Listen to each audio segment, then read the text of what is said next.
因為馬主咧，佢同澳洲咧，佢有一個聯繫嘅。你睇翻佢個記錄咧，佢以往佢都買好多馬翻嚟，咁佢都同我講㗎，呢隻馬係嗰邊嘅練馬師推薦俾佢咁，未贏過頭馬嘅，但係即係喺嗰啲大賽咧都有跑位置，咁我都覺得啊呢隻都好有級數呢隻馬。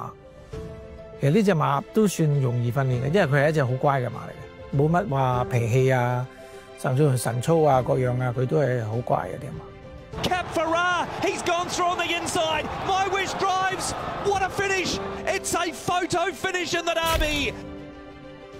我都係咁講，跑得嘅都係有機會，因為其實跑每一場馬都係個形勢啊、檔位啊、個配合啊，都係好重要咯。咁呢樣嘢真係有少少運氣咯。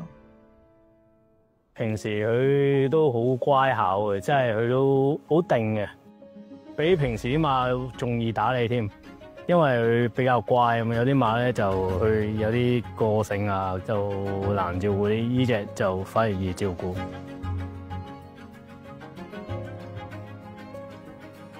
咁當其時啦，咁我就喺個馬場入邊咧睇嘅，咁啊終點咧睇到佢衝刺嗰刻咧，我係非常之激動啦，咁忍唔住嗌咗出嚟嘅。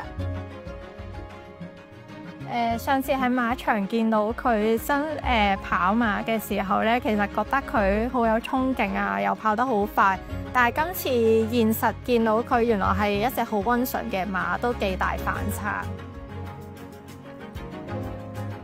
其實真係好興奮嘅嗰下，真係激動到跳起嘅。因為咧8號飛區啦，佢能夠以一個半冷嘅姿態去勝出呢場賽事咧，咁啊真係戥佢開心嘅。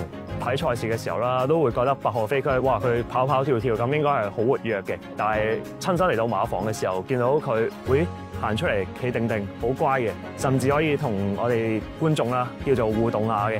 咁我覺得真係好大嘅對比。暫時嚟講都係一步步咯，咁跑完呢個女王杯，睇下佢復原嗰個程度，然後我先再決定佢會唔會再去跑。8號飛區加油！ 8號飛區加油！支持！